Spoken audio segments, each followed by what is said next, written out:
নমস্কার প্রিয় ছাত্রছাত্রী। বর্তমান 2026-এ এসে আমরা এক জটিল সমস্যার সম্মুখীন হয়ে রয়েছি। এই এসএলএসটি স্কুল সার্ভিস পরীক্ষায় 1, 2, 3 একটা জট পাকিয়ে রয়েছে। আমরা বিগত পরীক্ষাগুলোতে দেখেছি ওবিসি একটা গুরুত্বপূর্ণ ভূমিকা নিয়েছিল এই পরীক্ষাটার ক্ষেত্রে। সেই জট বর্তমানে সরকারি প্রচেষ্টায় সমাধান হতে চলেছে। এটা খুব ভালো খবর। তার সঙ্গে আমরা এটাও খেয়াল রাখব যে বর্তমানে আমরা শুনেছি যে অভিশপ্ত 13 খ্রিস্ট ধর্মে, কিন্তু অভিশপ্ত 16-কে উপেক্ষা করা উচিত নয়, এটাই আমার বক্তব্য। শিক্ষক নিয়োগের ডেডলাইন বাড়াতে আবেদন করতে চলেছে এসএস, এটা সবার কাছে জানা, কিন্তু মূল বিষয় হচ্ছে 16-তে যারা পরীক্ষা দিয়ে 26,000 ক্যান্ডিডেটের মধ্যে বৈধ না অবৈধ এই দোলাচলে অবৈধদের চিহ্নিত করার ফলে প্যানেল ক্যান্সেল করা। একবার ভেবে দেখ, 16-তে যারা নিয়োগ পেয়ে, তারা বৈধ প্রক্রিয়ায় যারা নিয়োগ পেয়েছে, তাদের কি দোষ? তারা কি দোষ করলো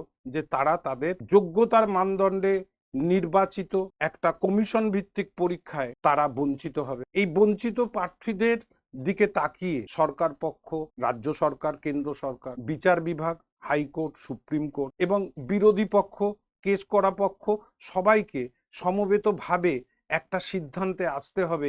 এই মানুষগুলোর কথা ভেবে, সংখ্যায় কিন্তু এরাই সংখ্যাগরিষ্ঠ। সেটা 16,000 না 17,000 না 18,000, সেটা বিচার করার দায়িত্ব সবাইকে নিতে হবে এবং মানবিকতার সঙ্গে তাদেরকে চিন্তা ভাবনা করতে হবে। তাদের এক্সটেনশন করে দেওয়ার ক্ষেত্রে, জীবন জীবিকার ক্ষেত্রে একটা আর্থসামাজিক বিষয় অবশ্যই গুরুত্বপূর্ণ। টিচার স্টুডেন্ট রেশিও আমরা দেখতে যাব না। আমাদের কাছে যেটা ইম্পর্টেন্ট সেটা হচ্ছে যারা অবৈধ চিহ্নিত করা গেছে সেই পদ্ধতিতেই বৈধদের চিহ্নিত করে তাদের সঠিক সিদ্ধান্ত নেওয়া। এই সঠিক সিদ্ধান্ত নেওয়ার ক্ষেত্রে বর্তমান সরকার অত্যন্ত গুরুত্বপূর্ণ ভূমিকা গ্রহণ করছে।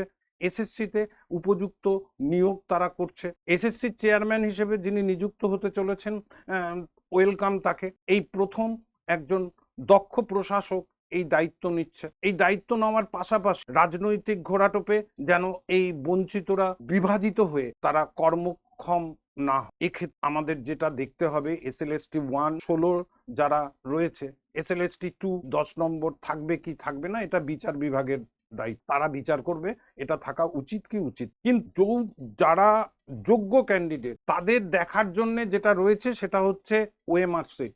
এই ওএমআর সিটে যারা বৈধ রয়েছে তাদের বৈধ বলে স্বীকৃতি দেওয়া হোক এবং যারা অবৈধ তাদেরকে সরকার যে পানিশমেন্ট দেবে আমরা সবাই মেনে নেব। এর ফলে আপকামিং পরীক্ষাগুলোতে এই জটিলতা থাকবে না। 16 মুক্ত হলে আমরা 26, 27 পরীক্ষায় এসএলএসটি 1-এর জন্যই সমস্ত কিছু বাধার সম্মুখীন হচ্ছে। এই বাধার সম্মুখীন থেকে ছাত্রছাত্রীদের মুক্ত হতে গেলে আমাদের এসএলএসটি 2 এবং এসএলএসটি 3 এটাও সঠিকভাবে নিতে গেলে এই সিদ্ধান্তে আসতে হবে।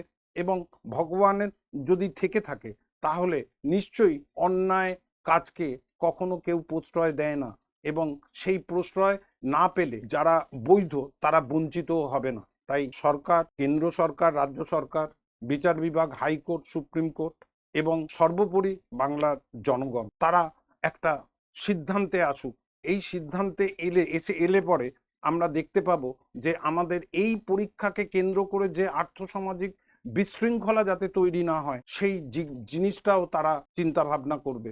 এবং সরকার 16-তে যে সিদ্ধান্ত নিয়েছিল সেটা অবশ্যই অবৈধ।